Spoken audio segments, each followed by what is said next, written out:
नमस्कार दोस्तों, आज बात करेंगे कि सेक्शन 128 ए कौन से केसेस ऐसे हैं जहां पे वेवर स्कीम अप्लाई नहीं होगा, इंटरेस्ट और पेनल्टी से आपको माफ़ी नहीं मिलेगी।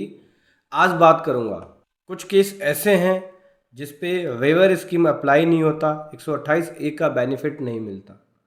बहुत कुछ समझने को मिलेगा, बहुत कुछ जानने को मिलेगा इस वीडियो के अंदर। उससे पहले बताना चाहूँगा, जो भी भाई बंधु मेरे चैनल पे पहली बार है, इस वीडियो को पहली बार देख रहे हैं, जिन्होंने अभी तक सब्सक्राइब नहीं किया, सब्सक्राइब कर लीजिए, साथ ही साथ बेल आइकन पे भी क्लिक कर लीजिए ताकि इस तरह का कंटेंट आपको मिलता रहे। तो दोस्तों, सर्कुलर नंबर 283/32 2024 का देख सकते हो आप, जो कि 15 अक्टूबर 24 को आया।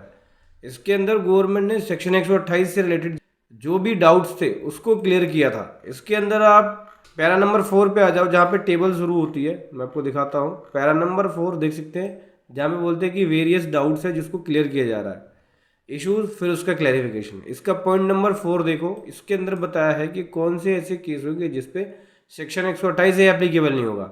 कह रहे हैं कि अगर टैक्स पहले से पेड है और जो 73 का डिमांड आया है केवल इंटरेस्ट और पेनल्टी के लिए, क्या उस पर सेक्शन 128 एप्लीकेबल होगा? तो यहाँ बोल रहे हैं कि अगर टैक्स पहले से पेड है और डिमांड 73 के अंदर ओनली इंटरेस्ट और पेनल्टी की गई है, तो सेम केस में भी सेक्शन 128 का बेनिफिट मिल जाएगा। लेकिन कुछ केस ऐसे हैं जिसपे सेक्शन 128 का बेनिफिट नहीं मिलेगा। कौन से केस है वो इस बॉक्स के अंदर देख सकते हो, बताया है। बोलते हैं कि the benefit of waiver of interest and penalty shall not be applicable in case where the interest has been demanded on account of delay filing of return और delay reporting of supply in the return, such as interest related to demand of interest on self-assessment tax liability does not pertain to any demand of tax due।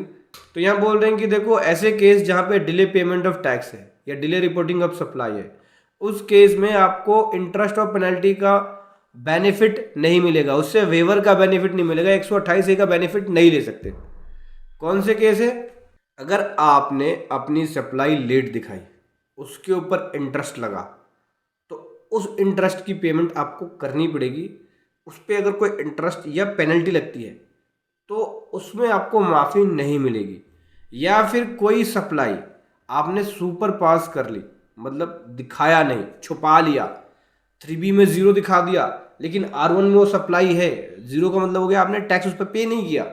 या हो सकता है कि 3B में 0 दिखा दिया, लेकिन काउंटर पार्टी जो TCS की रिटर्न फाइल कर रही है, GST 7 में वो टर्नओवर रिपोर्ट कर रही है, तो वहां भी आप अपनी सप्लाई को आपने रिपोर्ट नहीं किया, ठीक है, तो उस केस में 128 का बेनिफिट नहीं मिलेगा। चलिए मैं आपको और थोड़ा डिटेल में समझाता हूं, ठीक है।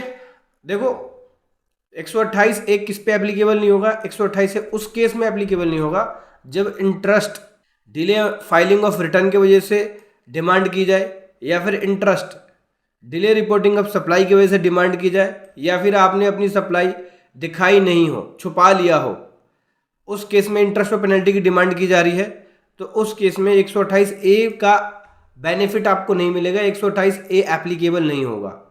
तो सिचुएशन जहां इन्वॉल्व है interest self assessment tax liability पे। सेल्फ असेस टैक्स लायबिलिटी का मतलब हो गया कि देखो, 3B के अंदर आप खुद से अपनी लायबिलिटी को दिखलाते हो, इसको बोलते हैं सेल्फ असेस टैक्स लायबिलिटी।